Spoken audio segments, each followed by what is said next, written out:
adlula kangathola amaNazaretha amaNazaretha nawagidi nyawo ivubuka lengakho egidi wathi yebo abo lapha kukumshini wakhona umunye wamfonela la waseNazaretha ngibala ukuthi ngabona amaNazaretha yebo wathena sena sefuna ukufaka iJesu kimi awu wathena mkhisi wena wafuka mathi mina yebo wathi ya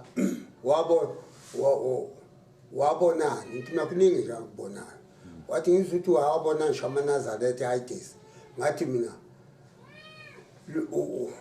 ngithi ilokho kuphela nje ufuna ukungibuza khona kukho konke ngabona kukho konke ngakubonayo wena ufuna ukubuza amaNazaretha uthi ngawabona na wathi yena ya phela ngikhulumele ngilwela ibandla lakithi ngathi hawu ulwela ibandla lakini la emhlabeni ngathi lalela ke ngikutshela hamba ubuza uNkulunkulu ukuthi wayengithathelana emhlabeni ayongikhombisa ezulwini ngibone bonke abantu ebawonakele ebawonila ngikhomba nabangcwele ubuze yena nje ukuthi awumkhombelana umkhisi ngoba manje uyasipoxa manje lapha thina bandla lamaNazaretha wathi okay ngiyabonga ubuye ungifo khona ekhaya wathi ngoba ngikufonele wafa akakho ngathi uhlezi nabanye ngathi ngithuka bangifonela abanye mkhisi athi mina yebo athi uyangikhumbula le ndoda ngoba ngambuza isibongo sakho ngabani wathi ngoba nansi sibongo lesi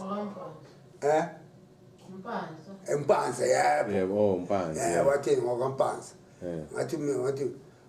wathi awuyamkhumbula lo mzali ukhuluma nawe Mpanza ngithi mina yebo unani pho wathi nawo asosishile hawu unishile ngathi mina hayi ngithi wayibuza mina ufuna uNkulunkulu awumbona amkhombisa ukuthi wayefuna ukukhulumelana angangitshenelana ngangikhombisela namaNazaretha siyobona ke manje bathi ndoda usho njalo ngathi impela ocingweni ngathi ke suphezulu kwabo ke siyababona sugida sebajoyinile naye lapha ekhona mawaqhamuka suphansi phezulu naye inyawo ivubuke lezingaka mntwana nawe phika kuyakhona kodwa yabona ezamadlozi ngayibona khona le uthi hamba batshene ukuthi amadlozi awekhona awekho ngawabona impela ukuthi hayi impela kawekho ngafunda kumaKolinte okuqala isahluko 10 verse 20 ethi lokho engithi kuhlatshwa ngabezizwe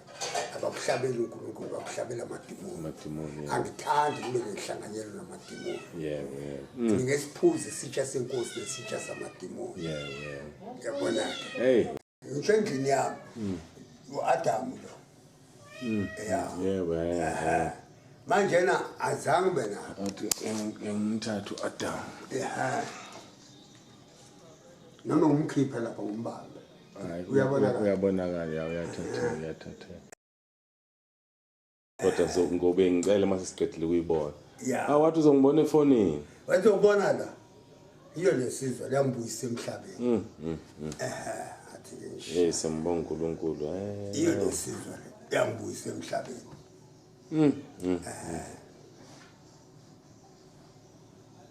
iyo lesizwe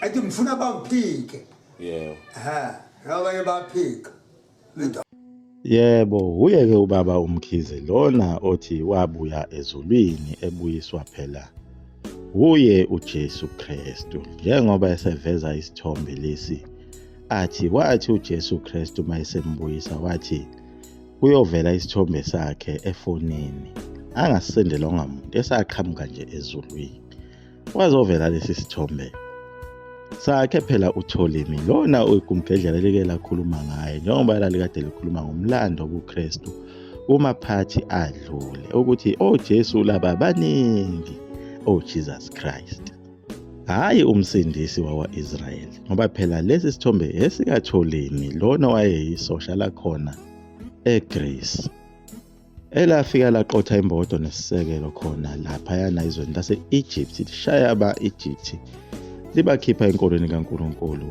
lagcina lona leli sosha elunguTholimi selizibiza lona ngoNkulunkulu lagcina selikhonzwa ikhona indaba yalo kumaphathi adlule umlando wenkolo yobuKristu Uyena-ke uTholiwe lona waba nguNkulunkulu owaqala yona le nkolo yobuKristu. Kwahamba isikhathi kwaze kwafika uConstantine owayithuthukisa kabusha le nkolo, esefaka nesiphambano esaba umbono wakhe athi awubona uvela emafini kwathiwa kuyoba uphawu lakhe lokunqoba. Umhlaba jikelele, njengoba igama lithi Roman Catholic, uCatholic uchaza ukuthi umhlaba wonke jikelele.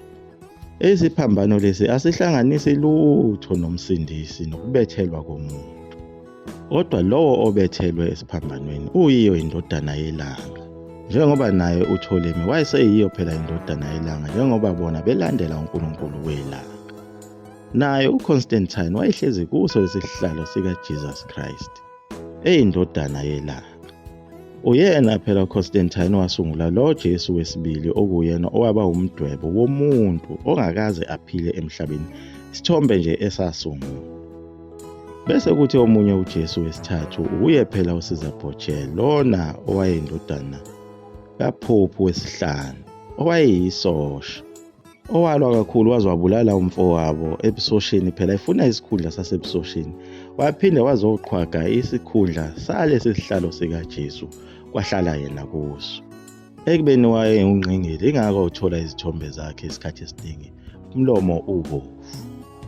Yebo, isiphambano lesi suke sichaza ukuthi uphawu lokunqoba lamaRoma, bese kuthi le ndodana ebethelwe kuso indodana yelanga. Bese kuba khona naso isithombe esincane salo ilanga esiwukukhanya emva kwekhanda. Lalona obethelwe lichaza ukuthi uNkulunkulu wakhona yilo ilanga, uNkulunkulu oziqu ezintathu. Ubaba uMkhize lona kwakufanele ethole umuntu wayezomtolikela lesi sibonakaliso asibonayo, ngoba okunye kwakucacile ukuthi ubaba uMkhize uNkulunkulu wayemfundisa ngabo buNazaretha lobu angabufuni, ngoba wafike wafundiswa zonke izinto lapha okuthiwa kumele ziyekwe ngamaKristu, lezi okuyizona ezingenziwa eNazaretha. Wafundiswa ngayo yonke imithetho yobuNazaretha ukuthi akayitshele amaKristu ukuthi awayenze, njengako ukuxhuma izinwele kwathiwa akabatshele akuyeke nokupenda imilomo, ukufaka udaka emehlweni, amaruju, ukupenda izinzipho, nawo konke okwenziwa ngamaKristu okuyimikhuba ephambene nendlela zikaNkulunkulu. Kodwa watholakala ukuthi uyawazonda amaNazaretha, wabe setolika isibonakaliso asibonayo ngawo amaNazaretha. Yebo, akhona amaNazaretha ayetholakale eGibhithe.